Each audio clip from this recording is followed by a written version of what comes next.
and welcome to episode 161 of Magic Rays of Light, a podcast exploring the world of Apple TV and so much more.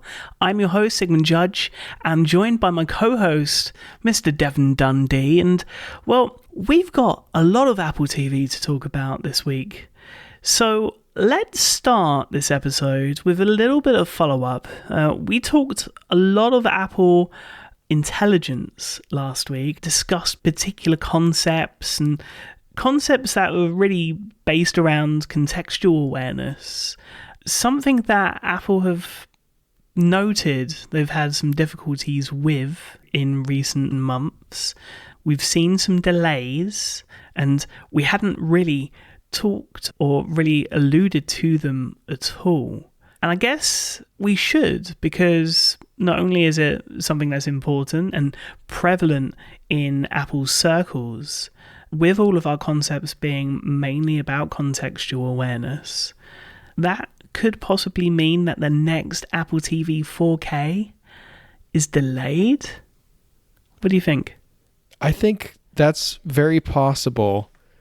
You look at every Apple product release since last fall, starting with the iPhone, I guess excluding the most recent base level iPad, but other than that, every iPhone, Mac, and iPad since then, Apple Intelligence has been such a huge part of the story, the selling point of that product. You know, Apple really wants that to be something that's in the front of people's minds when they're thinking about these products and purchasing them. And I can't imagine another Apple TV coming out without them having that as a way of marketing it. And we saw last fall, they released the iPhone without Apple Intelligence, but with the promise of Apple Intelligence coming very soon. And it was actually in public beta the day the iPhone came out. So if you really wanted it, it was there.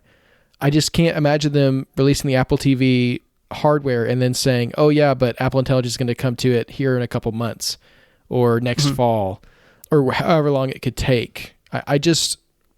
I could be wrong. Maybe they could put out an Apple TV and sell it on its own merits. You know, they always surprise us with what they add to Apple TV hardware in ways that they make it enticing to, especially people like us.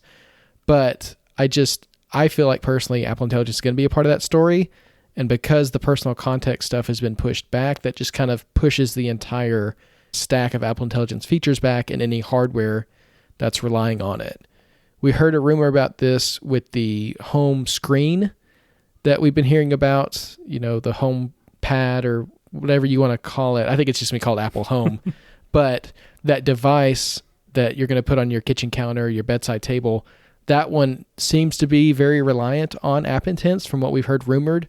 And we'd heard it rumored for this spring, and now we've heard that it's going to be pushed back dependent on those software features. And I think Apple TV is going to get rolled up into that, not only because of the Apple Intelligence delay, but because I think Apple's whole home strategy is going to be dependent on that personal awareness, being able to move that throughout the ecosystem. So I don't know when we're going to see the next Apple TV 4K. It's anyone's guess, really. I mean, even under normal circumstances, it's anyone's guess when we're going to see one. But I think that whenever it was slated for, I think it's going to get pushed back, and it's really going to depend on when those Apple Intelligence features can get out the door. Are you feeling the same way? I do and I don't. So first off, I just want to kind of go back a second where you thought the name of the upcoming home screen would be Apple Home. Yes. Which is the same name as the app. Yes. Kind of going down the Apple TV convention. I don't see any problem here. Controversial, but I see where you're coming from. I also kind of agree in the sense that if the Apple Home story is delayed, Apple TV is going to be a big part of that. That said, there may be features that use Apple Intelligence that are contextually aware, but can be something that isn't necessarily going to fall apart and you're going to feel, cheated or feel like something's broken. Something like our concept of contextual awareness, like the Apple Music musicologist, where we can find out all of the nerdy trivia from what we're seeing on screen. That kind of thing would be really, really cool. And maybe we see some better upscaling or different things like that. So my hope is that we do see an Apple TV come before the end of the year, and I think that might still happen. But I think the most important thing is that Apple have learned from their lessons, and we've learned also, I think, as customers, to be a little bit patient and just wait for things to ship when they're ready, right? The last thing we want really is for something to be marketed again before it is. Yeah, that's it. I think, slap on the wrist and we move on, right? I think so. And I think whatever the next Apple TV 4K includes is going to be worth the wait. And I think what I'm going to be looking for is at WWDC, if there are any Apple Intelligence features that get announced that could translate to the Apple TV, that could be a good indication for us that they're moving in that direction. But yeah, we'll wait and see. And whenever it does happen, we'll be excited and happy for it. We're just excited to see what they come up with.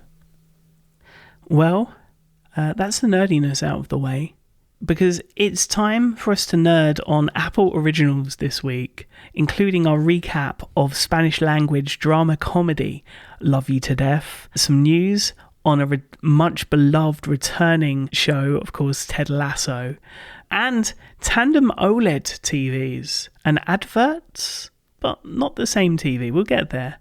Along with the AirPods themed short film from Spike Jonze. But we start this week with a blistering performance from Metallica in this week's Immersive recap, filmed on September 29th during the final M72 stop of 2024 in Mexico City.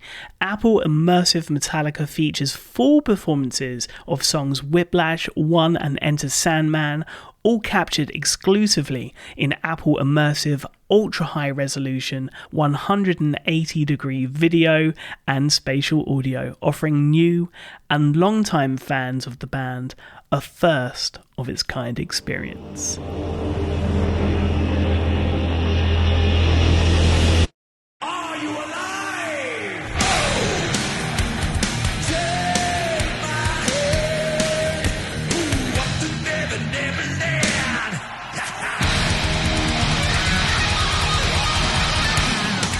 This latest immersive experience gave us unprecedented access from vantage points as close up as the Snake Pit to wide angle views, all achieved thanks to Apple's custom stage plot featuring 14 Apple Immersive video cameras using a mix of stabilized cameras, cable suspended cameras, and remote controlled camera dolly systems that moved around the stage. Now, Metallica were founded in 1981 before breaking into the mainstream 10 years later with the Black Album, and as highlighted on the show last week, Metallica's video archive throughout the decades is vast. I think I own at least half a dozen concerts, and I've seen the band play like over a dozen times throughout the decades. Nothing, however, has come as close to this experience in terms of both representing and at times replicating the live experience. Nothing has really touched this. And, well, it's time to talk about it. I mean, 3 songs made this immersive experience what it was, but For Who the Bell Tolls, Cyanide, The Memory Remains, Battery, and Moth into the Flames were all also played whilst all immersive cameras were actively filming during that concert. So maybe we'll see more in the future. But being as big as Metallica are, Devon, I can't imagine you've dodged being exposed to the band's music up until now. So what was your experience like watching Apple Immersive Metallica? Well, come on, Sigmund. I did play Guitar Hero growing up, so I've heard plenty of Metallica that way. Sure. But I will say, watching this, I made a big mistake in the timing. I chose to watch it right before bed because I had 30 minutes before bed. And I thought, okay, I'll go ahead and check this out before I go to sleep. And I didn't go to sleep afterwards because I was so hyped up and energized from this experience, because it is absolutely breathtaking to behold.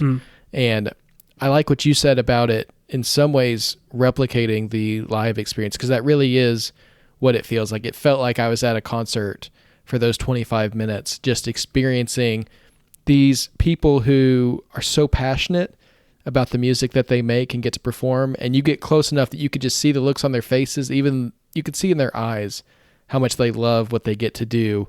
Then you combine that with the crowd, this incredible fan base in Mexico City, including someone who held up a sign that said, "I sold my PS5 to be here today." Just so passionate about Metallica and their music. You could tell that for a lot of these people in the crowd, this was like the experience of their lifetimes to get to see this band play live and to be up so close to them. And you combine all of that with this format that's immersive, that has depth, that has the ability to look around, and it just feels like you're right there, that you're getting to experience it yourself, that you're one of those people in the crowd just screaming for Metallica as they're performing.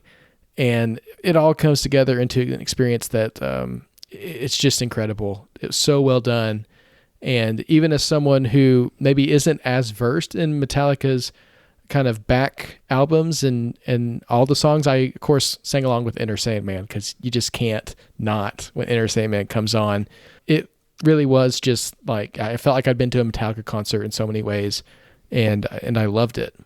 Now, the whole thing starts with a shot of the stadium itself where they're playing. You get an idea of the crowd, the size, that big ring stage, which was such a cool concept. I loved that idea. But then it goes into this black and white documentary. It's a hybrid of the performance, but also getting behind the scenes with the band, getting to see what it's like for them getting ready, but also hearing some of their perspective on their history and what they're doing. And that was a little bit shocking to me at first, but after a while, I found it to be a great connective tissue between the songs, because the songs weren't shot necessarily back to back to back, but the way they're weaved together with these documentary pieces, I thought that worked really well. And it was cool to get a little bit more of the band's perspective as well. You're seeing the crowd's perspective during the songs, but you're also getting to see what it's like for the band as they're getting ready. And especially that long tracking shot as they're walking into the stadium. And the only thing I had to compare it to is like WWE when the wrestlers are running into their intro songs. That's what it felt like, with the crowd, of course, pushing in on both sides of the walkway, trying to get a good view, or maybe reach out and get a high five or something from the band. That was such a cool experience, getting kind of their side, which again, as a concert goer, you may not get that perspective necessarily, but with immersive video, you can feel like you're walking along with them as well. Yeah, I loved that behind the shoulder shot as James is walking towards the crowd and slapping hands with the fans. Really, really special. And I thought it was quite surprising that we start with black and white, which I think works so well in immersive video. And I don't think we've seen black and white in immersive up until this point. Maybe I'm wrong there, but I don't remember it. So I thought that was really interesting. And then we get this transition, we get this wide shot of the whole stadium, and we go from black and white to saturated color, and we're in. And it is really, really special, because wherever you're looking during the performance, you're gonna miss something, but you don't feel like you are. Maybe I'm explaining that wrong, but in my opinion, Apple Immersive Metallica is really like the first to effectively place the viewer at the center of two focal points. So you've got the performer on your left, and then on your right, you've got the fans. And where you're looking, there's always going to be something, because of the way the bands are separated across this vast stage. And I think it's the first time really where you don't feel like you've done something wrong and there's user error on your behalf.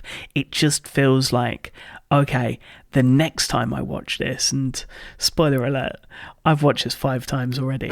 Wow. There's going to be somewhere else to focus. That is just part of the live experience. You know, you go to a live Metallica concert, it's exactly the same. You're always going to miss something, especially if you're looking through your phone. We'll get into that. The use of blocking, which is, for those that are unaware, blocking is where you're making a definitive plan on what you want to focus on ahead of time. The use of blocking here was impeccable, especially in a live music setting. And I actually checked out some videos of this show that was shot by fans. And you can see there's 3 people per camera running around trying to get everything in place. And I think Metallica, being seasoned professionals, were probably the best case study for this.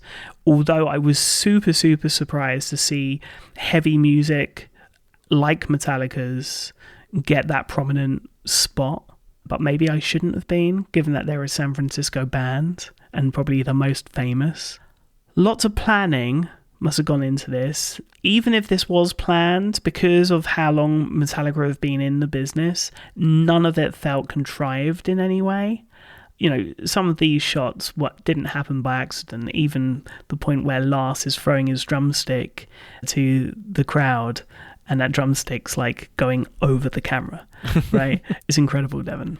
It is. It was so natural. Like I said, it just felt like you were watching them perform, and like the cameras just disappeared, not only for us, but for them. You can tell that they're very comfortable, not only in front of a crowd, but being filmed is a whole other element that a lot of performers would become maybe more stiff or rigid, or just really focused on hitting their marks. But Metallica, they've been doing this for so long, they could probably do that in their sleep, which is very impressive. What I loved about the blocking and the way this whole thing was filmed is that it encourages the viewer to explore the space, to look around and to take it all in. And I think that's a benefit of immersive video that is still being explored. There's a sense in which, if you're looking at it more from a traditional point of view, that immersive video is just like a wider format, and you've got your subject and then you've got more background. But when you can use that format in a way that actually immerses the person and it encourages them to play around with the space a little bit more and gives them, like you said, gives them an opportunity to take in multiple angles, multiple parts of a shot without feeling like you're missing anything. I think that really is the sweet spot for immersive video, and this definitely hit that. There was a perfect pacing of the cuts. There were some longer shots that I really enjoyed, just kind of dwelling on a space. Even when the musicians walked away, they could stick with certain shots for a while, which I thought was awesome. But there were plenty of cuts to also give you different angles and keep it exciting as well. So I thought the pacing in that sense was absolutely perfect. And something I had never really thought about before, but I really loved also, was getting to see each musician's setup, because you're really getting up close and personal with them. So you get to see, okay, how does Metallica make sure they're staying hydrated during a show? You know, they have these special custom holders for their water bottles from, I think, Yeti, which was very prominently placed, and probably an expensive product placement there. And then they've got these pick holders, and you could see them swap out the picks at different times when they need to. And just different elements like that. Again, it's this detail that maybe if you get close enough at the concert, you can see that kind of thing. But even like just a regular seat at the concert, you wouldn't get to experience. And so it's really great getting that up close and personal, and the depth, and just really getting to see what that element is like for them. And then you get to see the rising drum platform, which is an element that we've all been familiar with at these kinds of concerts, but getting to be along for the ride, I mean, come on, that's just awesome. Yeah, the up close and personal element, I think, was just impeccable, especially from Lars's camera, the drummer of the band, and his gurning that he's so famous for when he's playing.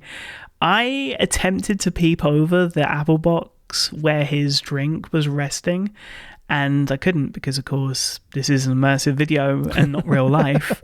But you have moments like that throughout these immersive experiences where for just a brief second you are fooled. This new way of capturing concerts and all of these different experiences we've had so far, they offer vantage points that we just don't get, you know, in the real world. The vantage point that really, I mean, no fan ever gets to see unless they're incredibly lucky.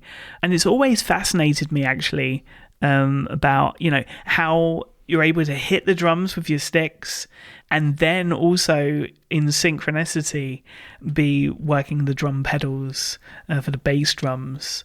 And so every time we got that particular angle, that's what I was focusing in on every time. So cool. Yeah, but Lars also at the same time, he wasn't just playing the drums with his hands and his feet. He was also playing the crowd and interacting with them. And of all the performers, I think he was playing to the camera the most. You could tell he actually really liked having that camera in his space, and he would make faces and stick his tongue out and do little motions to the camera. I think that's a pretty delicate balance when you're being recorded to make it a good live experience, but also make it a good recorded experience as well. And I feel like each of the band members did a great job of spending time and, not necessarily acknowledging the camera in the same way maybe that the drummer was, but making those shots and experiences good for the home viewer while also spending a lot of time with the crowd, moving around that stage and getting, there's crowd in front and behind, and really making it a special experience for everyone there and spending time with different segments of the audience in addition to playing to the camera. There's one moment in this that I think really shone a light on that, and that is where a fan gets a one-on-one with James, really in his face and having a blast. And of course James goes off then to another part of the crowd, but the camera sticks with that fan, and the fan fist bumps a fan next to him, and then he's overwhelmed and almost like breaks down in a happy way. And it's so cool. Just in regard to favorite shots on this, I've got a few listed, and then I think there's one element that you really enjoyed during the finale. But for me, 9 minutes in, there's this fan tribute where we see some of the tattoos and we see some of the different cultures. I love the luchador culture with the Metallica poncho. Very, very cool. All of these moments are spliced together in what felt like what Apple envisioned spatial photos and spatial video to be. And I think hopefully we get to a point one day where it is more like this. And that's the thing about this. It's a tribute not only to the band, but to the fan base, to the live experience. As you were saying, you look into the eyes during the performance of the different members of the band, and you see that kind of hard exterior crack a little bit. Because they're enjoying themselves so much. But we do get these portraits very in your face, black and white, as they explain all of their different approaches to the performance, ending on a really interesting piece from Lars talking about the difficulty of coming down from the high and how long it takes him, like 5 to 6 hours, which I totally get, but it was almost explained like a sickness rather than something that was enjoyable. There's also, during Enter Sandman, there's a shot in the bleachers that is going down and really showcasing the scale of the venue. And the fact that, if you don't have $3,000 to be in the snake pit, you can still have a blast right in the bleachers and enjoy the show from there. So I love the fact that it showcased everything, not just the exclusivity of the areas in which, we got up close and personal with the fans, but with everyone that makes up an event like that. So very, very cool.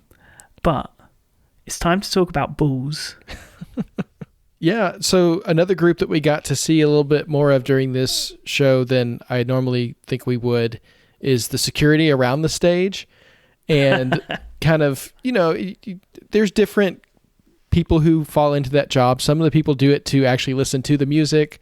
Then there's people who are actually, really hardcore about the security side of things.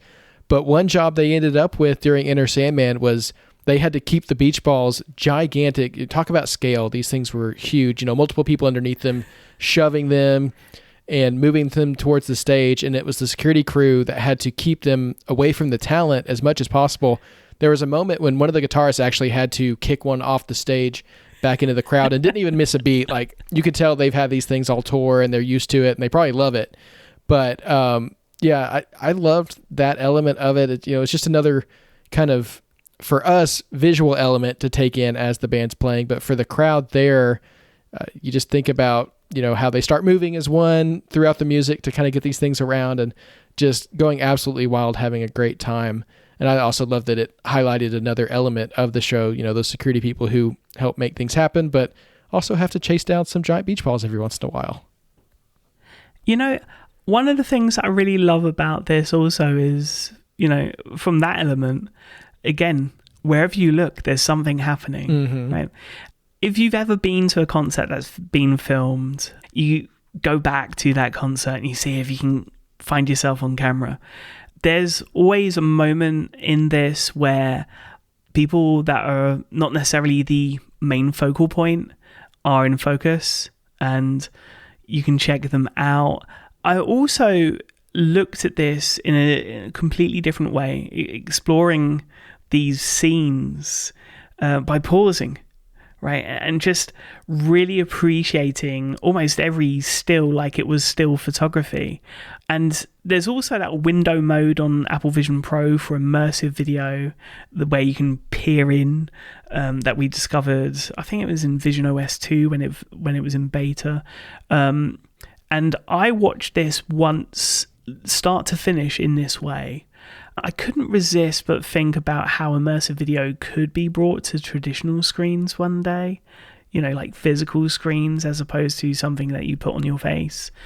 Now, not much information's out there just yet about those who made this incredible experience happen, which honestly, Devon, I feel like is a disappointment. It's something we've talked about before when production companies have been put in place and it's not necessarily just been Apple Centity LLC behind it. We learn a lot more about the behind the scenes in terms of production. And I think when people are innovating on these experiences and really pioneering these experiences, you want to know who's behind it. So that's probably the one thing that I would say with regard to Apple. I hope that they change. Thankfully, we do know a bit about the audio mix because, of course, you have the EP that's available with the free tracks alongside the trailer for this immersive experience. They're all mixed for Dolby Atmos immersive spatial audio by longtime Metallica audio engineer Greg Filderman, along with Jim Monty and Ruben Cohen. And I think it would be very, very cool if we could get any more information with regard to this spatial audio mix and the video. I do think we talk visually a lot here rather than what the audio's doing.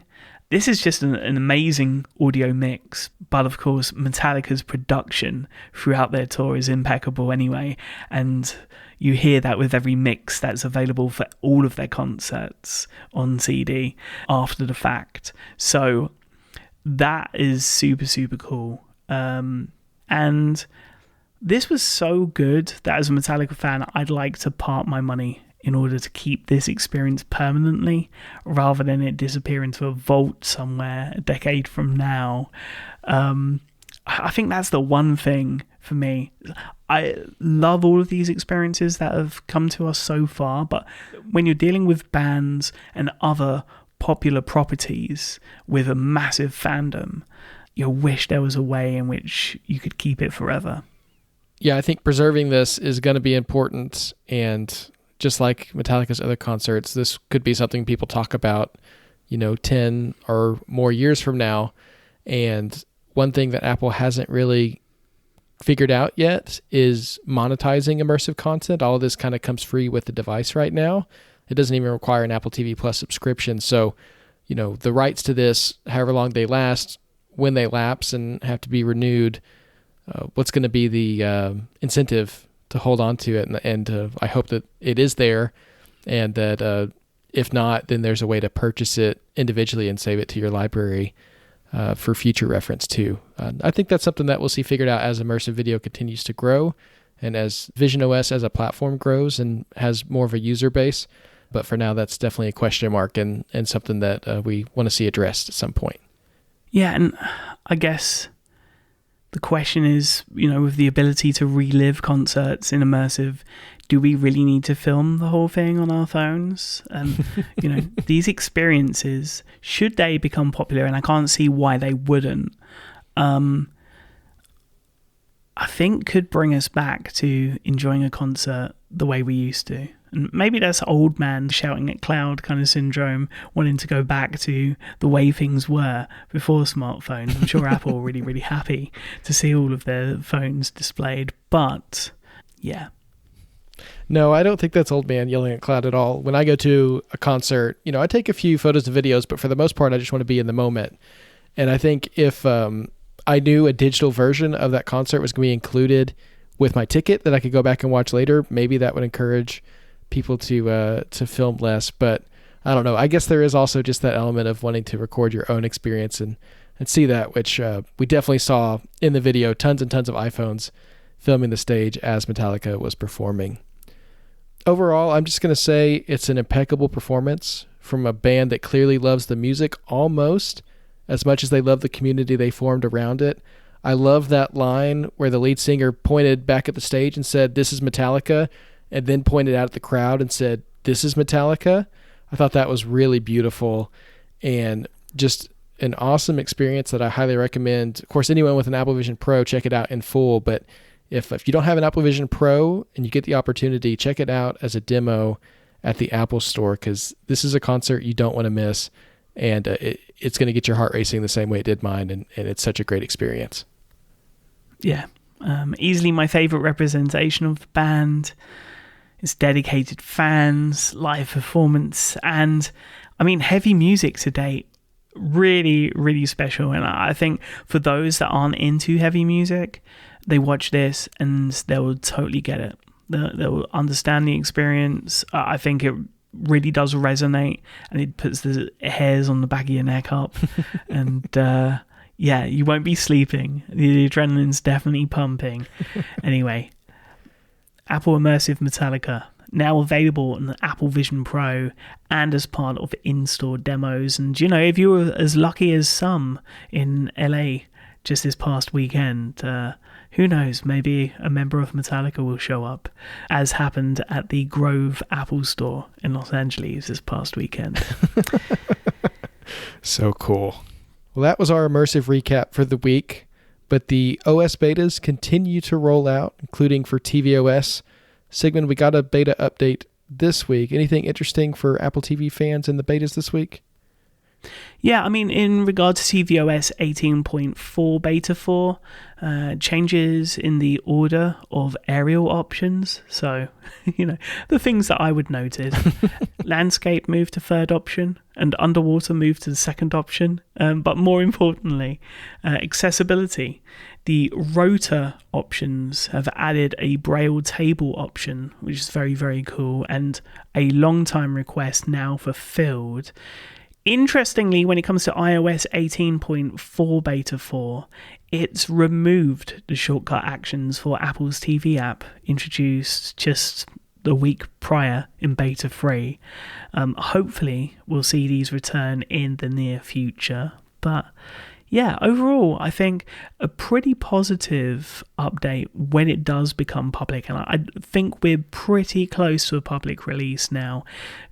One other thing I noted was, how in the TV app you have highlighted shows and they have a big long tile. Now each screen actually has 3 tiles, so you can flip through different featured content a lot easier in those rows. Very cool.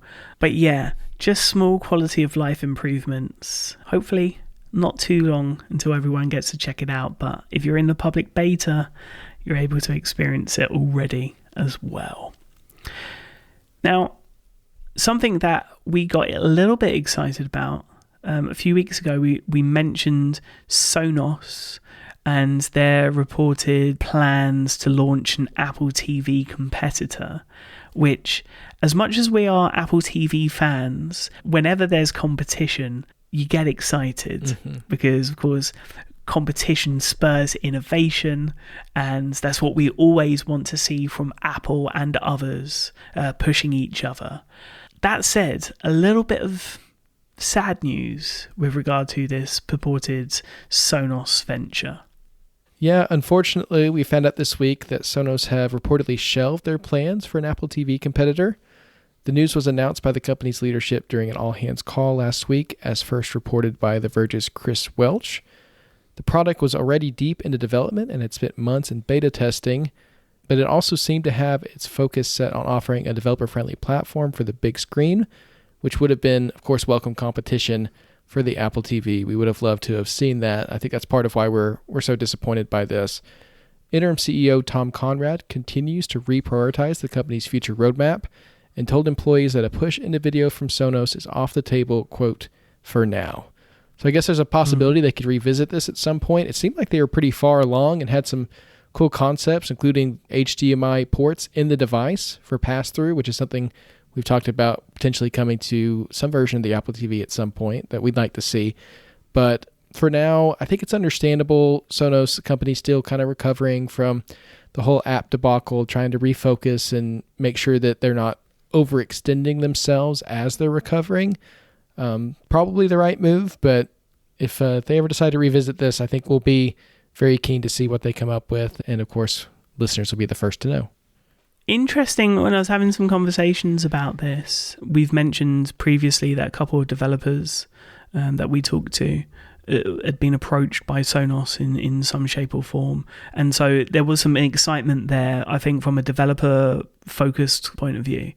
There was a little bit of negativity because, from my understanding, the platform was being built in conjunction with an ad firm. So a lot of data collection and positioned advertising. And it's interesting because, I mean, Sonos aren't going to be the first or last to think about doing that kind of thing. And, well, just this week, Roku got caught. I say got caught. They just didn't mention that they were going to roll this out. But Roku started testing a new type of ad that plays as soon as users turn on their TVs before loading the home screen this week.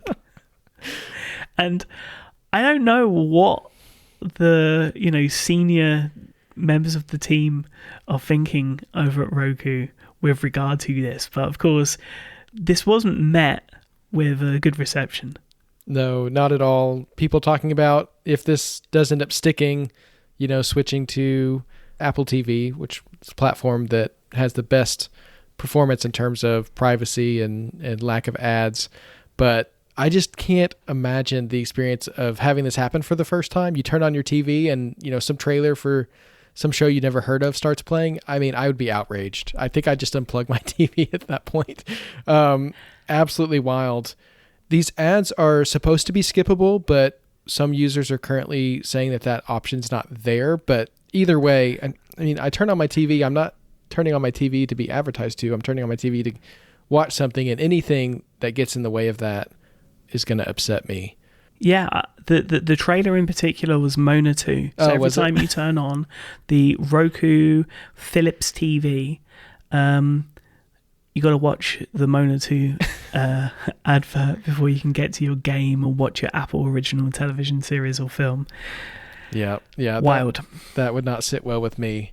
The only Roku device I have in my life is when I use it at work. And I took it off the network a long time ago. It's not connected to the internet anymore. So actually, every time I turn it on, I'm greeted by Zach Cherry's face.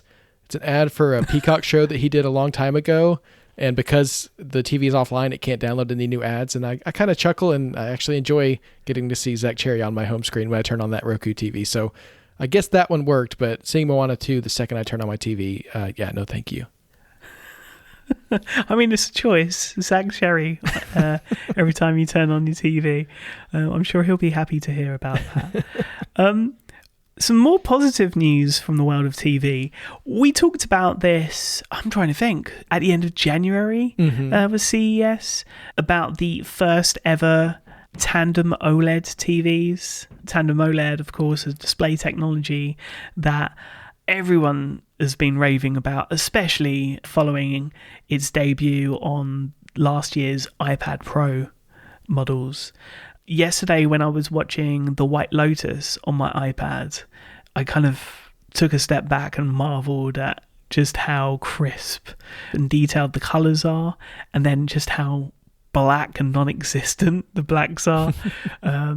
Just a beautiful, beautiful image. Well, LG's G5, which is the first, I think, tandem OLED TV that's coming to general market from LG, is shipping at the end of this month, so just in a couple of weeks' time, and pricing has been released. And I'm going to say this to start off with. We're going from 55-inch all the way up to 97-inch. You can only imagine how expensive the most expensive television is there. But what is the average screen size now? 65 inches, 55 inches? I think 55 is still probably a good average. I mean, that would be considered huge, 10 or 15 years ago. And now in some spaces that might be smaller. But yeah, I think 55 is probably a good average. Now, for a tandem OLED display, you're looking at £2,399 or $2,499 for the 55-inch, going up to $3,299 or $3,399 for the 65-inch. And then I'm just going to skip all the way to 97 inches because there's a bit of a jump. The 97-inch variant, £24,999. And the same in US dollars. I won't be getting the 97-inch, but I think plenty of people are going to be tempted by the 55 or 65-inch this time around. I think once you see the price for the 97-inch, then the 83-inch sounds like a deal at $6,500. I mean, you may as well go for that, right? Yeah, you make a good point. Expensive TVs, really, but I think, considering the technology and how big some of these screens are getting now, providing you can actually get them into the room. I've had that problem. I had to cut a hole in my wall to get the projector in for 130 inches. I can't imagine what it's going to be like to get a TV into a room like this. But yeah, very, very cool. The LG G5 out very, very soon. And of course, WebOS, it's got all of the apps, but just plug in your Apple TV. And of course, you're going to need to save a bit of money if you do get one of these new LG TVs. Yeah, Disney's got a great way for you to do that because the company is currently offering a bundle of ad-supported Disney Plus and Hulu for $2.99 per month for 4 months for cost-savvy streamers. So if you haven't caught up on the latest Disney Plus or Hulu content, and you've got a backlog that's built up, the next 4 months might be a good opportunity to do that for a price of, basically it's like paying 1 month and getting 4. So we'll leave a link to that offer down in the show notes. And then an Apple app that had news this week is Apple Music Classical, which is now available via the web at classical.music.apple.com. Nice, memorable URL there. And to celebrate the release of Apple Music Classical on the web, the service debuted a new recording of Julius Eastman's Symphony No. 2 and Tchaikovsky's Symphony No. 2 from conductor Franz Welser Most and the Cleveland Orchestra, which is available exclusively on Apple Music Classical for the next 6 weeks. So Apple Music has been available in the web for a long time, and for people who need to access their Apple Music subscriptions on devices that don't have the app or for whatever reason prefer it in the web browser, now you can get that classical experience as well that's bundled in, and it's nice to see that added. I kind of wish the URL was a little easier, but maybe I'm nitpicking there. One thing I really wish is that we had an Apple Music Classical app on the Apple TV. Because it would be really nice to be able to separate, and I'm not too sure if that's how Apple Music Classical works because I don't use it. But if I were to, I'd want to be able to separate my scores from my popular music. And so if there was a way to do that, I would love it. The Apple TV, one of the best ways of listening to music in Atmos, especially if you've got an Atmos setup of speakers, there's particular settings on the Apple TV that make that experience just otherworldly. So bit of a strange one there. In terms of positive experiences this week on Apple TV, F1, we mentioned their app was coming ahead of the first F1 weekend of the season.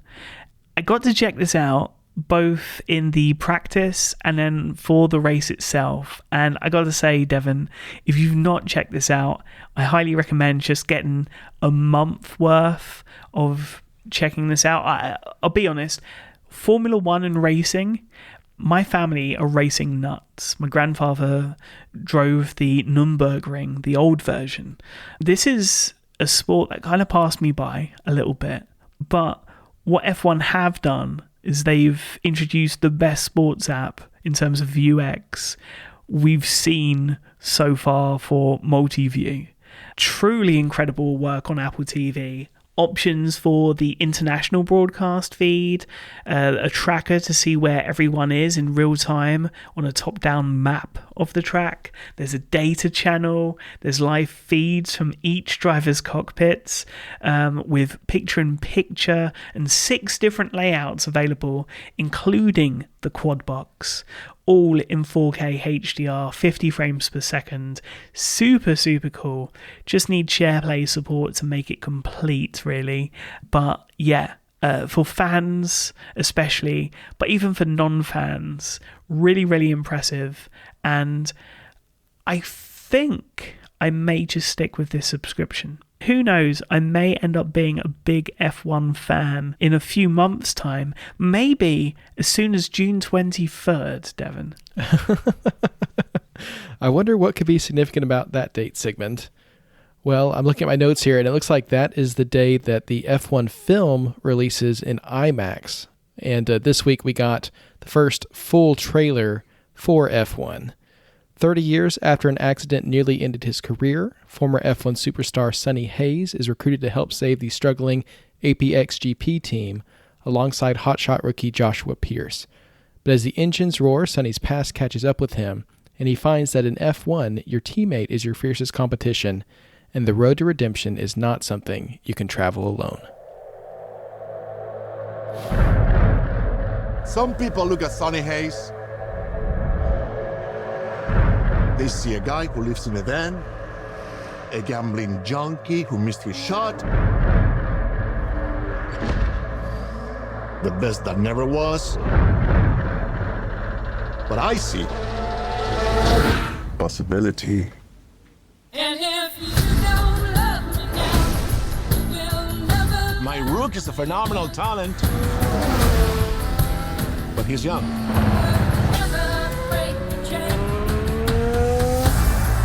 You plus him, boom, I got a team. When was the last time you won a race? Sunday, Daytona. Oh, I'm sorry. I meant Formula One. Oh, I'm sorry. Then same as you. I'm offering you an open seat in Formula One. The only place you could say, if you win, you are the absolute best. This film is directed by Joseph Kosinski, written by Aaron Kruger, and produced by Jerry Bruckheimer, Joseph Kosinski, Lewis Hamilton, Brad Pitt, Dee Gardner, Jeremy Kleiner, and Chad Oman. Of course, it stars Brad Pitt, Javier Bardem, Damson Idris, Kerry Condon, Tobias Menzies, and Kim Bodnia, and it was filmed during actual F1 Grand Prix weekends over at the previous season. Sigmund, tell us a little about this trailer and what you thought of it. Well, I think from the perspective of the trailer and what it's built for, I heard from a number of people that they preferred the original teaser to this trailer. I kind of get where they're coming from, but let me state just how impactful this trailer is on a big screen with big audio. This is not designed, I don't think, for iPhones or tablets, as enjoyable as it probably was in those forms. And I think it's been designed for the big screen, probably to emphasize the theatrical element of this release. Just very quickly, kind of going back to this weekend's F1. F1 Movie has APXGP team socials, which is really, really funny. You'd never imagine who won the Australian Grand Prix in their alternate universe. Of course, it was Joshua Pierce. So interesting promotion there. But yeah, what did you think of the trailer? I haven't had a chance to see this one in theaters yet. I did get to see the teaser in theaters and was very much struck by it, but I really found this one compelling as well, in the sense that we got more of an idea of the storyline and the people involved. And I just feel like this is kind of a classic story, that kind of has been who returns to the sport to reclaim his former glory and make up for past mistakes. I feel like that's a kind of story that we've seen before because it's compelling, and it's now set in a sport that is just on fire right now and seems to be really growing, especially among people like us, kind of the techie audience, which I think sometimes that plays into like the data and all the different things that are available. I think that might kind of draw people in. But this is a sport that's just really growing right now and has potential to draw in a huge audience, I think, for this film. And I love the NASCAR joke. There's a quick reference to Daytona. They kind of dismiss that as like, no, we're talking about F1 here. And I thought that was hilarious. And again, gives us a glimpse of the dynamics in this film. There's a very interesting dynamic, of course, between Sonny and Joshua as the young upstart hotshot, very confident, and then the guy who's like, yeah, I've been you, and maybe a little bit hardened by his experience and how they clash. I think that's going to be really interesting to see how that arc plays out. And of course, little moments of humor here and there, I think, that we're going to see as well. This one doesn't feature a ton of racing footage. The initial teaser relied more on that. This one gives us just enough to let us know what we can expect and leave us wanting more, so that, of course, we'll go check out the film in theaters and continue to keep up with its marketing as they release more and more clips of these racing scenes, which look just absolutely epic. Yeah, and I mean, we're going to get even more footage because each race day for F1 this season, F1 Movie are going to share more behind the scenes throughout the season leading up to the film's release. And right after the trailer was released, a shock announcement: the tickets were already on sale for a global IMAX launch of the film, which I did, of course, snag tickets for at London's BFI IMAX. Most screenings around the globe have already sold out, but we'll leave a link to where you can possibly pick up tickets if you have a participating IMAX theatre in your locality. F1 Movie will premiere in IMAX globally on June 23rd, followed by a theatrical international wide release on June 25th, and then just a couple of days later, F1 Movie makes its debut in the US on June 27th. Something to look forward to this summer, but Apple also gave sports fans something to look forward to next week. That is Fight for Glory 2024 World Series, which we got a trailer for this week. Experience the Battle of Juggernauts like never before as the Yankees and Dodgers revive MLB's most iconic playoff rivalry. Welcome to the World Series. Dodgers-Yankees. No way! We've never had a World Series matchup with two teams this good. Freddie, how you feeling today? You want the truth? Anything on the ground, we're going. As long as you've got the bat in your hands, you can write your story. This is a 3-part documentary coming to us from director R.J. Cutler, executive produced by Derek Jeter, Brian Grazer, and Ron Howard. I have to say, we've been hearing about this one for a while, of course. I think Apple announced before the World Series that they were going to be filming it and getting this documentary out in conjunction with all of Apple's other baseball content on Apple TV Plus surrounding Friday Night Baseball.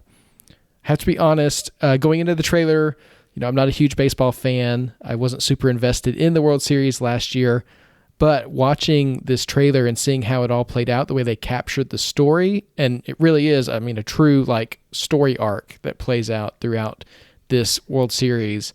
I was on the edge of my seat, even knowing how it all turns out.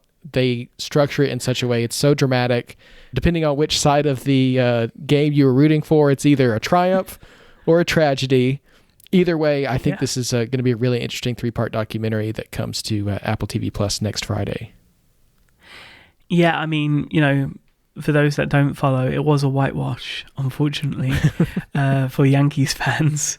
And I'm sure something that Dodgers fans are going to want to highlight. And of course, the LA Dodgers and Apple, being a Californian company, it worked out quite well for them. So, looking forward to talking about this one next week, alongside the return of Friday Night Baseball.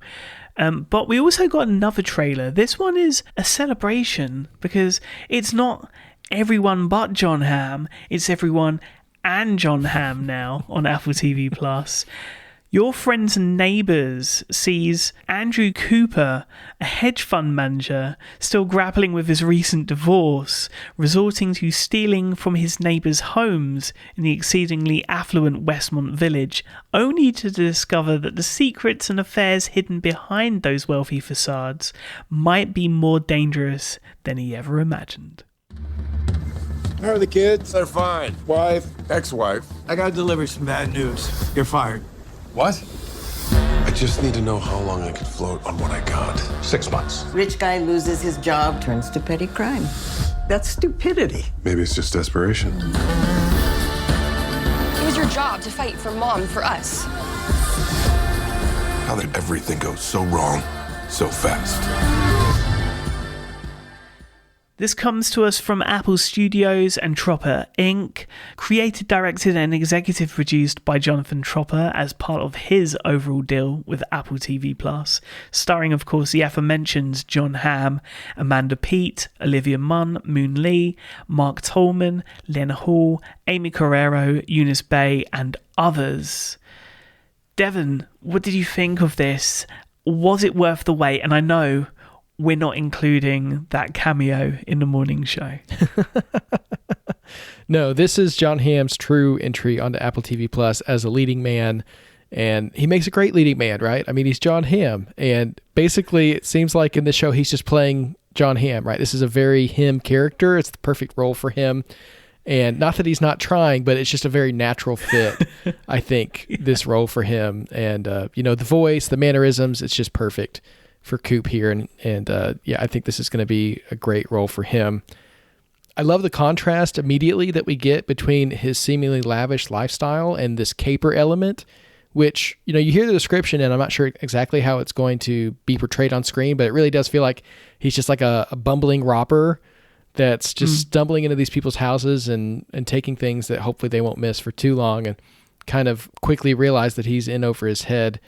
But I feel like that dichotomy is representative of his personal life. He's putting on these airs, but then behind the scenes, it's really just, he's just stumbling around, has no idea what he's doing, right? And I love that dichotomy, and I love that for this role. There's some dry, ironic humor in this trailer that I think is definitely going to connect with me. I love the tagline, "Live your best life," as we're watching him fall into a pool and running away from people that he's robbing from. And yeah, I think this one has a lot of potential. And we're big fans of John Hamm here and excited to see him take on this leading role. I think this one's going to be a fun one. Well, Your Friends and Neighbours premieres not too far away, April 11th globally, with its first 2 of 9 episodes, and of course the second season already on the way. I kind of wonder what Ted Lasso would have been like, led by John Hamm rather than Jason Sudeikis. I think it would have been a completely different show, but we have some good news when it comes to Ted Lasso. Officially renewed for a 4th season by Apple TV Plus last Friday, with Jason Sudeikis returning in the titular role. He also revealed that his character will be coaching a women's team this season, a detail listeners of this show have been aware of for some time. So pretty happy with that scoop, Devon. Some really interesting information coming out of the press release, and there were 2 of them last Friday. Jason Sudeikis, Hannah Waddingham, Brett Goldstein, Jeremy Swift, and Juno Temple are returning. Phil Dunster was mentioned in the initial press release, but isn't mentioned in Apple's press release. From a production standpoint, really interesting. Jack Burdett, who his recent work has been Nobody Wants This, which was fantastic on Netflix, Modern Family and 30 Rock. He's boarded season 4 as executive producer under his new overall deal with Apple TV+. What we do know about this season so far is that the first episode will take place in Kansas before returning to the UK. Filming is set to begin in July, following the final pre-production at the end of June. But I think it's really interesting from a production standpoint, the addition of Jack Burdett beyond the negotiation part of this deal. I wonder if there was a little bit of reluctance, because season 3, at least from my point of view, really didn't hit the same heights as season 1 and 2. It also ran into some delays, right? I mean, the finale itself wasn't finished until the day it came out, I believe, and was actually pushed back a couple hours. So I could understand why, while the creative team and we want to bring everyone back together to try to recapture that magic of the earlier show, I can understand why bringing in maybe a fresh face, someone else kind of looking at it and trying to keep things in line would be a positive change as well. So I think this is all positive. And also very positive for the area of Richmond and, of course, the London filmmaking community. And I'm hearing that Ted Lasso isn't the only returning beloved British Apple original series going back into production over the summer months. We'll try and share more details on that as soon as we're given the go-ahead. That has me very excited. I'm so happy to officially have this news about Ted Lasso, so we don't have to wonder anymore. Of course, we've known for a long time that it was in the works, but now it's actually officially on paper happening, and you'd love to see that. Apple also gave us some release dates for several upcoming Apple Originals this week, starting with one that we hadn't heard about. It's a podcast called Big Time, and it premieres this Monday, March 24th. It's a 14-episode series that explores audacious crimes, including fake kidnappings, elaborate robberies, and even stolen sharks, introducing a new true story each week about a larger-than-life scam or scheme that almost worked. It's hosted by Steve Buscemi, produced by Lee Eisenberg's Piece of Work Entertainment and Campside Media in association with Olive Productions, and the first episode will be available Monday. Now, we know that with previous Apple Original podcasts, Apple has offered an extra perk for Apple TV Plus subscribers, usually giving you the whole season ahead of time. They're trying something a little bit different this time. Rather than giving you the whole season, they're giving Apple TV Plus subscribers one extra episode on release day, and then we'll be ahead by 1 week of non-subscribers. So if you want to get the episodes as soon as possible and experience them as quickly as possible, linking your Apple TV Plus subscription to the Apple Podcast app is the way to do that. But even if you're not a subscriber, you can still listen week to week for free as well. Very, very cool. And I'm a big fan of Steve Buscemi, and well, it's going to be Steve Buscemi week on Apple TV Plus, both podcasts and Apple Originals, and I'll say no more for next week. Leave it for next week, Sigmund. We also heard from Apple this week that the third season of mission-driven kids and family series Jane will premiere Friday, April 18th on Apple TV Plus with 5 new episodes. The Emmy Award-winning show stars Ava Louise Murchison as Jane Garcia, a 9-year-old budding environmentalist on a quest to save endangered animals. A first look at the new season, including a special appearance by Dr. Jane Goodall herself, is linked in the show notes. And that isn't the only first look at a new season we were treated to this week from Apple. No, we got a save the date from the Buccaneers themselves, who are returning June 18th for season 2. The acclaimed drama received its sophomore season first look from Apple this week, which we'll of course link in the show notes, reuniting stars Kristen Froseth, Alicia Bowie, Aubrey Ebrug, Mia Threppleton, Josie Tota, and Imogen Waterhouse, alongside Christina Hendricks and series newcomer Leighton Meester. In the first season of The Buccaneers, a group of fun-loving young American girls exploded into the tightly corseted London of the 1870s, setting hearts racing and kicking off an Anglo-American culture clash. Now, the Buccaneers are no longer invaders. England is their home, and in fact, they're practically running the place. Written by series creator Catherine Jakeway, Season 2 is directed by BAFTA Award winner William McGregor, DGA Award winner Rachel Lederman, John Hardwick, and Charlie Manton. Sigmund, I'm so excited to get back into the world of the Buccaneers. I can't wait for this summer to check out Season 2, and I love the little tease we got with the Save the Date video, which of course is included with the first look in the show notes. In casting news, Jeff Daniels has joined the cast of Shrinking's upcoming third season, appearing in a guest star role as Jimmy's father. Could be a really interesting element to add to the new season. I think he's the right person for the job, so I'm excited about that one. Neuromancer has added a name that fans of Presumed Innocence will know. That is Peter Sarsgaard. He's joined the cast as John Ashpool, the patriarch of the Tessier Ashpool clan. He's technically 200 years old. He spent much of his life cryogenically frozen. He'll appear alongside previously announced cast members Callum Turner, Brianna Middleton, Mark Strong, Joseph Lee, and Clements Posey in a 10-episode drama based on the William Gibson novel of the same name. In other news and Apple original film news, Spike Lee, who was last in Cannes to preside over the jury in 2021, is expected to bring his A24 and Apple original film Highest to Lowest, a reimagining of Japanese director Akira Kurosawa's 1963 crime thriller classic High and Low, to this year's Cannes International Film Festival, taking place from May 13th through May 24th, where next year's award contenders are expected to gather. Now, from a different perspective of awards news, this week we saw the Children's and Family Emmy Award winners announced, and well, a lot of Apple original kids and family friendly titles honoured this year. Fraggle Rock Back to the Rock won Best Children's or Family Viewing Series, Costume Design and Styling. The Velveteen Rabbit saw its honour for Fiction Special Young Performer in a Preschool Children's or Young Teen Programme for Phoenix LaRoche as William. And Frog and Toad won its award for Music Direction and Composition for an animated programme, alongside Snoopy Presents Welcome Home Franklin, taking home the award for Outstanding Individual Achievement in Animation for storyboard artist David Lux. So a good number of Emmy honours for Apple's kids and family-friendly titles. Is there any particular titles from this batch that you're looking forward to watching with Noah? Well, I can't wait to show him anything Peanuts, including Snoopy Presents Welcome Home Franklin. That was a great film. Of course, we've also got the Snoopy Show and Camp Snoopy, so lots of Peanuts to show him in the future. That's one of those series that's kind of generational in my family, been passed down. Excited to pass that down to him.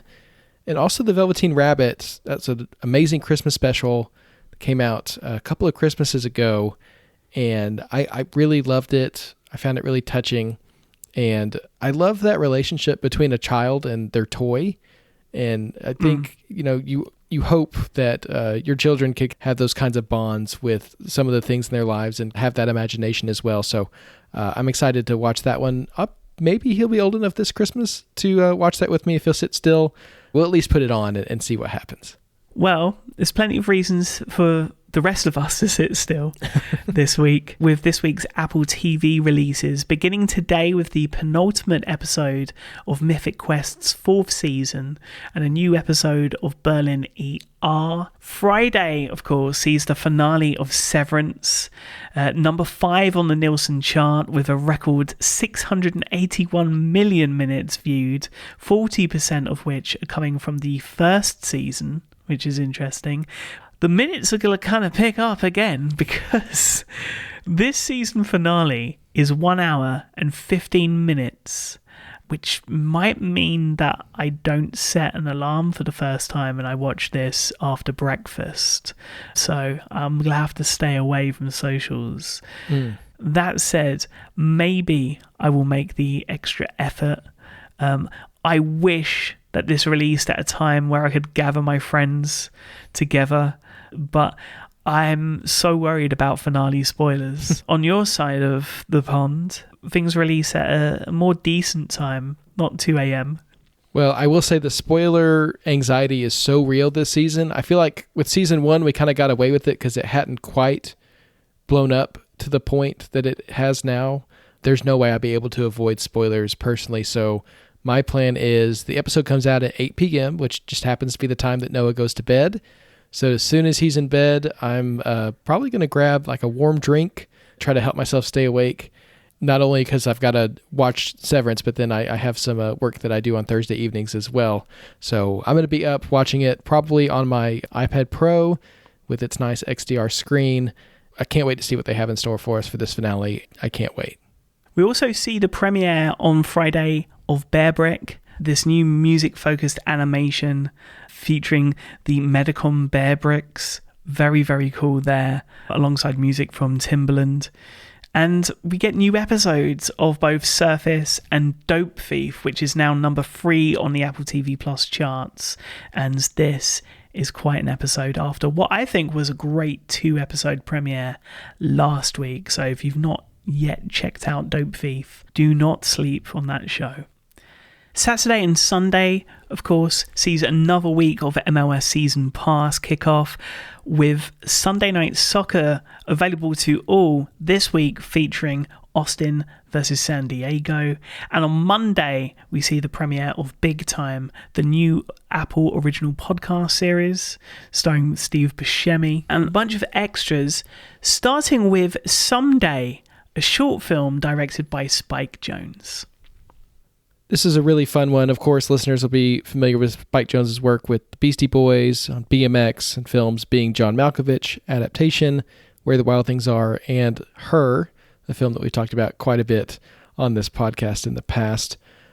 Viewers will be equally excited to hear that this film stars Pedro Pascal, who is just a delight.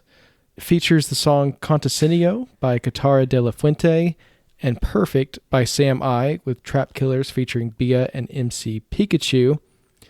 Now, this film is meant to highlight the features of AirPods 4, but it's also just a delight to take in, thanks to the work of director of photography Jasper Wolf, of Baby Girl and Bodies, Bodies, Bodies, and choreographer Tanisha Scott, whose narrative work includes Apple original series The Crowded Room, and is mostly celebrated for her work with Rihanna and Beyonce, who crafted the dance journey here.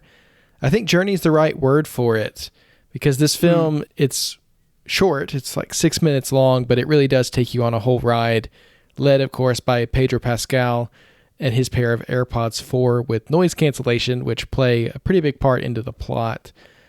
I really enjoyed this. You know, it is, of course, an extended commercial. We'll probably see clips of it on TV to promote the AirPods, which, makes sense. But I like this kind of artistic approach to communicating what the AirPods can do and kind of connecting with people on an emotional level, in addition to, using this to market a product. And so we won't go too deep into the exact plot of the film, but it kind of follows a guy who's post-breakup and wallowing in that, and how music can kind of take him on a journey towards hope. And he uses the AirPods to block out the world and create this inner world for himself. But the dance, I think, is the highlight for me. The music's great too, but the choreography in combination with the costuming is just incredible. The way the people walking down the street kind of take center stage as Pedro Pascal is walking. But then, of course, he starts dancing as well, and I couldn't help but just feel joy in that moment watching Pedro Pascal lead this dance number.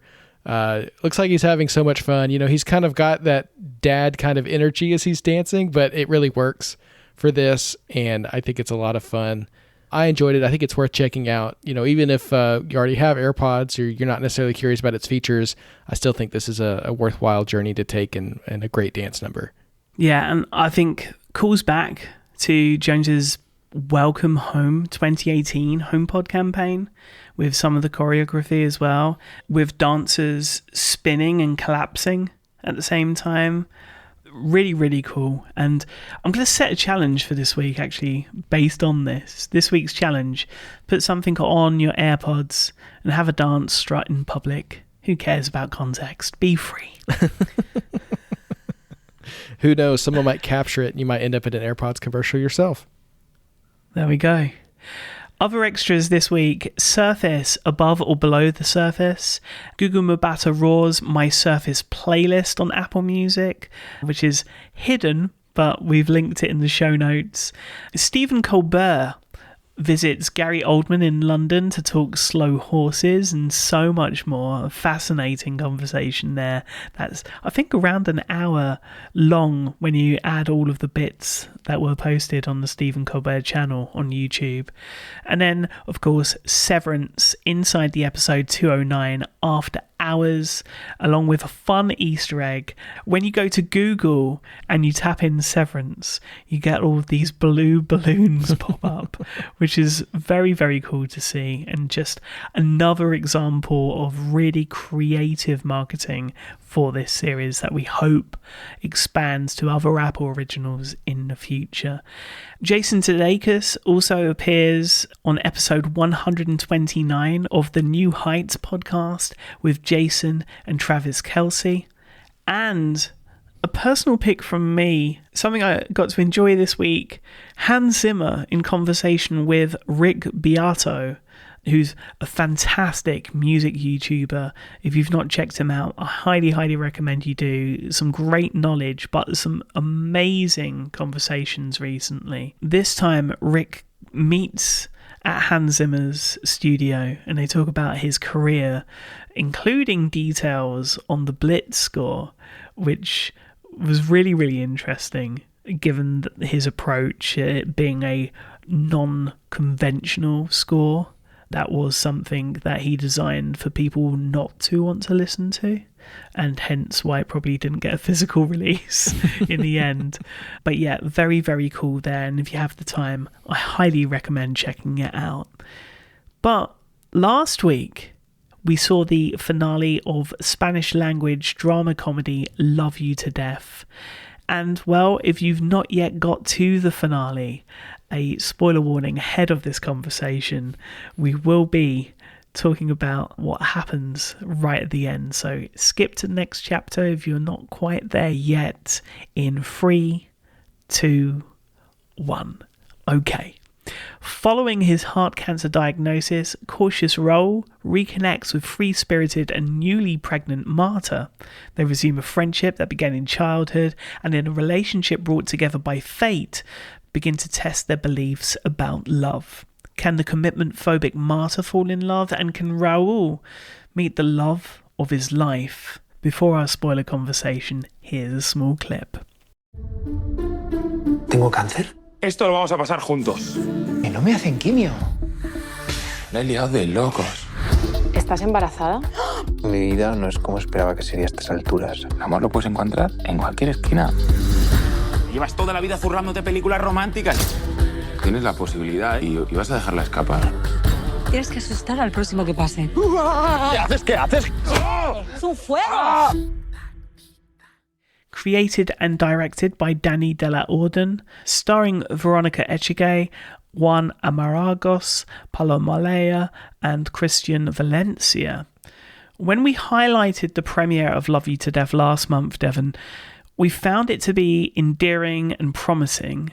Now that we've seen the entire season, did it live up to what you were expecting? And just how many rom-com comedy references did you spot?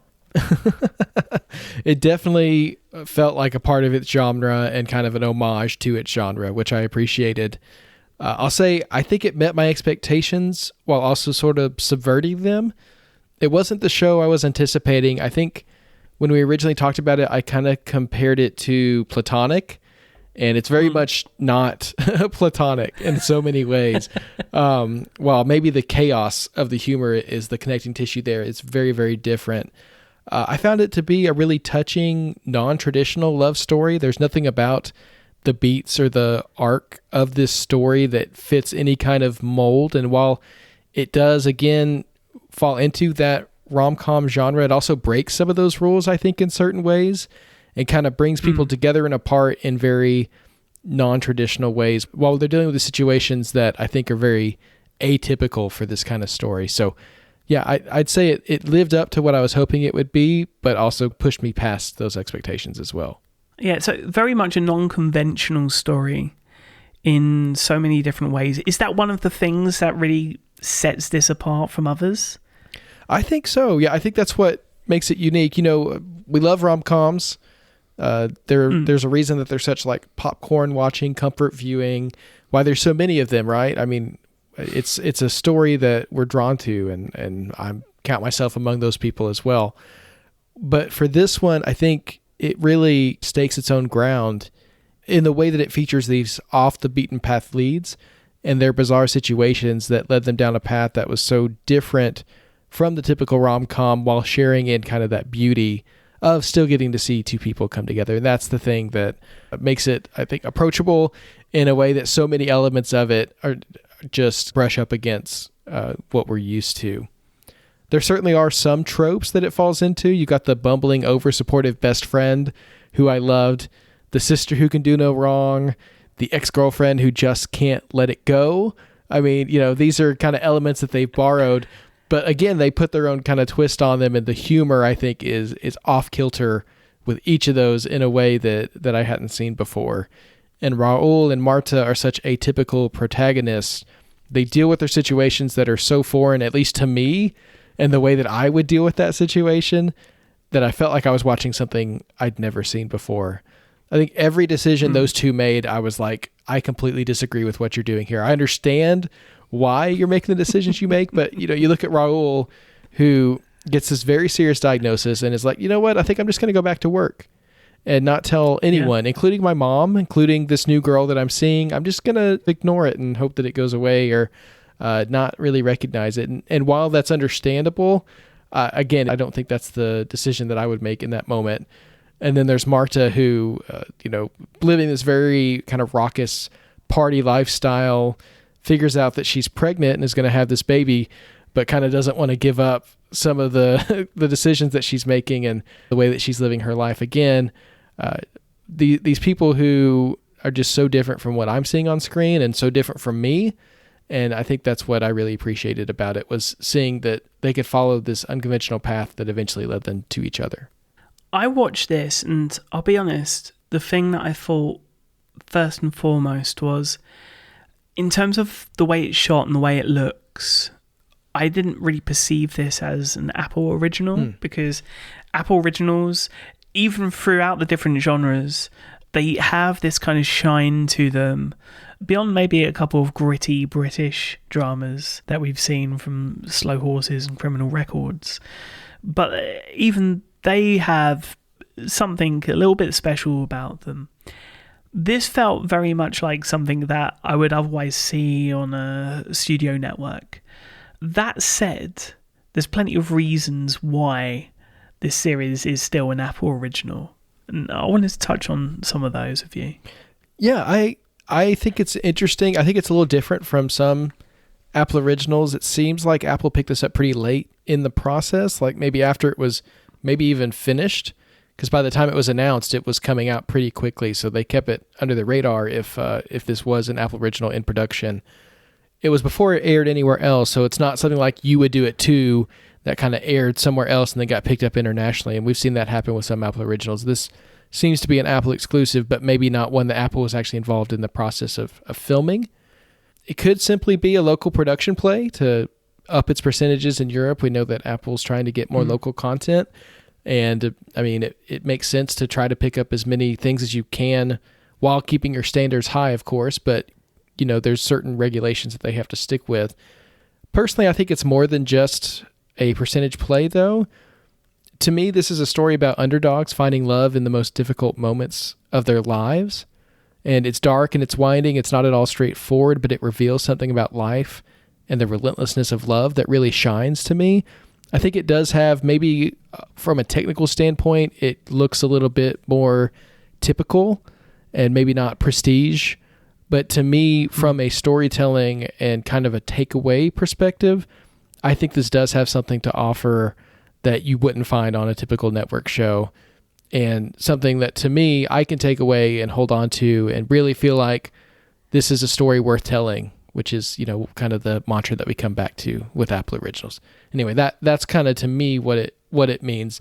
We don't know what happens behind the scenes, and maybe it's a little bit more cynical than that, but personally, that's why, to me, it belongs on the service. Well, one thing, controversial take from me, considering how much of a purist I keep saying I am, I watched this series dubbed because the Spanish language is so fast and I couldn't keep up.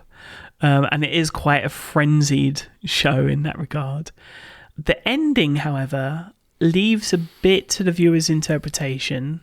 I kind of wonder if Raul and Marta would end up together and if there is actually a future for this show going forward. My quick take is that the finale was incredibly sad. We're left with Raul contemplating that his time on Earth could be reaching its climax. Personally, I felt the finale to be a dampener in an otherwise enjoyable and very funny series. And I hate saying this, but I think the finale was the worst of the series by far. I'm not sure I'd want to see more. I don't think we can expect there to be, given how this ends. Do you? I don't imagine that the show is going to carry on. I honestly, as much as I loved it, I would prefer if we left it at this, because I don't know there's any version of the story carrying on that would be satisfying, if that makes sense.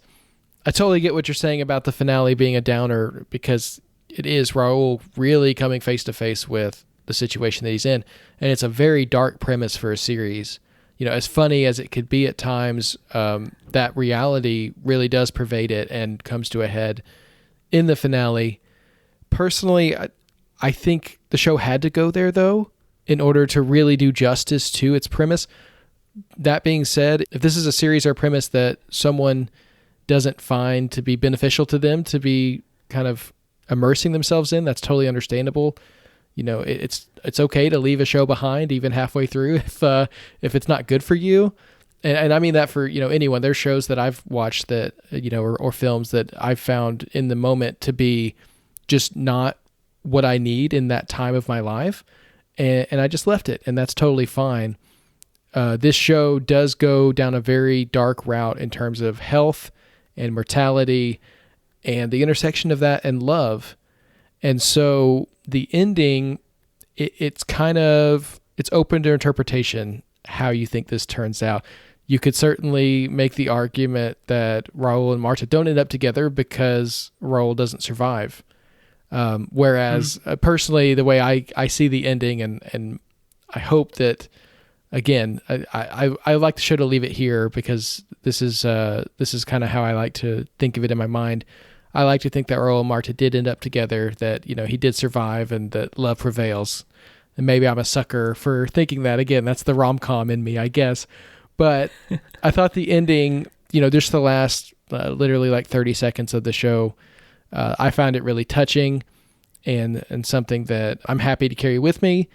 And I'm happy to just leave where it is. Not all shows need to be going on forever, and not all stories need to be told conclusively. I would love the future of Raul and Marta to live on in my heart, rather than, again, I don't know there's anything they could put on screen that I would find satisfying in the way that I found this season.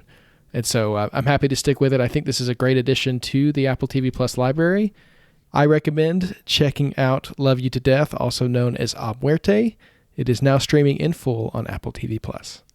Let's round up this week with some TV app highlights. Today, we see a new Hulu original series, Good American Family, and on Max, the launch of this year's March Madness coverage, with basketball fans able to stream up to 3 games at any one time. So very, very cool there.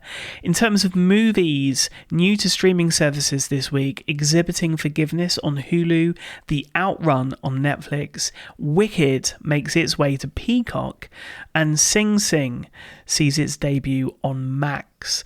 All highly, highly recommended if you've yet to see them.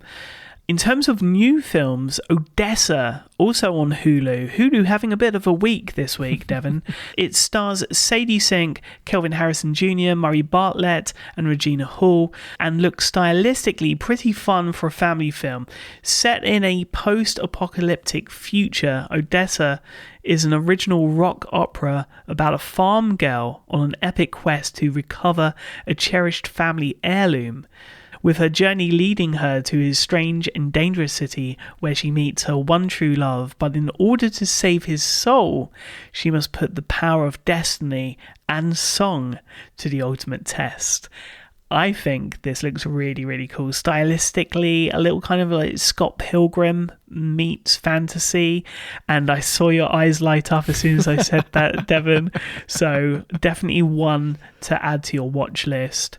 Later this week, we see a new drama on Paramount Plus called Happy Face making its debut, alongside something that I'm very, very much looking forward to. Dark Side of the Ring Season 6 makes its debut on Vice, with its premiere focusing on the infamous King of the Ring 98 Hell in a Cell match between WWE's The Undertaker and Mankind, and some of the most dangerous stunts I've bared witness to following the sport. And finally, a pre-order. Mickey 17 is a sci-fi from Parasite director Bong Joon-ho, and is making its debut in the TV app. Available next Tuesday, it follows an unlikely hero, Mickey Barnes, played by Robert Pattinson, who finds himself in the extraordinary circumstance of working for an employer who demands the ultimate commitment to the job: to die for a living. Also starring Naomi Aki, Stephen Yeun, Toni Collette, Mark Ruffalo, and many, many more, with Brad Pitt also in the production credits. And, well, they are the TV app highlights for this week, but let's rewind a little bit, because Good American Family, one of the series that was mentioned, just so happens to be your up next pick this week. That's right, it is. The series is created by Katie Robbins, who is the showrunner on Sunny. Stars Ellen Pompeo, Mark Duplass, and Imogen Faith Reed. It follows a family who adopt a girl with a rare form of dwarfism, but begin to have doubts about her true age. Now, this story, I saw the trailer, it's unsettling, and it's unsettling even more so when you know that it's inspired by the true story of a young woman named Natalia Grace Barnett. True tragedy, and just very, very sad story. But the thing about this series that I think is going to be interesting, not only that it's Ellen Pompeo, her next project after Grey's Anatomy for so long, but also that it's supposedly going to explore the story from different perspectives. And to me, the vibe that I'm getting from this is The Act, which was an original Hulu series several years ago that I was just riveted by and could not get enough of, watched week to week, and just adored. So I'm hoping this kind of has that kind of vibe of, of course, it's important to keep in mind with these kinds of things that they're based on true stories and not be exploitative about it, but to explore that story or a similar kind of story from the perspectives of each person involved. I think that's going to be really interesting and riveting to watch week to week. And again, that premieres today on Hulu. I'm going to go also down the heavy side with my pick. A show that actually came out last week, Adolescence on Netflix. This is a hard-hitting 4-part drama series created by Stephen Graham, most recently in Apple original film Blitz, and is written by the brilliant Jack Thorne, with so many levels to this series. On the surface, it's about knife crime.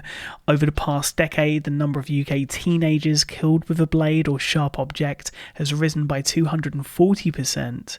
On a cultural level, it's about cyberbullying, the influence of social media and the pressures faced by boys in Britain today, including toxic masculinity and online misogyny.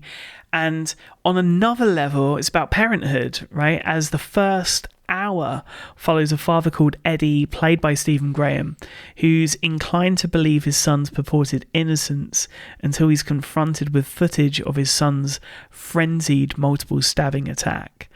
It's a show that's brilliantly heartbreaking because of its performances throughout. It's uncomfortable but prescribed viewing, I'd say, and some of the best single shot work I've seen in years, and this is probably why this project ended up at Netflix as opposed to Channel 4 or BBC or ITV. We've ended this episode quite heavy, Just as we did, I guess, just as we started with, some heavy metal from Metallica. It's come full circle, Sigmund, but I'm going to say that's all for this week. Of course, we want to thank all of our listeners for listening in every week. We appreciate you very much, and we want to hear from you. You can contact us on social media via the links in the show notes, or you can email the show or send us an iMessage to magic@macstories.net. We'll be back next week to recap the Severance finale of its sophomore season, and we'll highlight your next obsession, the much anticipated debut of the studio. So until then, stay safe, watch some Apple TV, play some Apple Arcade, and remember, sometimes, just sometimes, the hope doesn't kill you.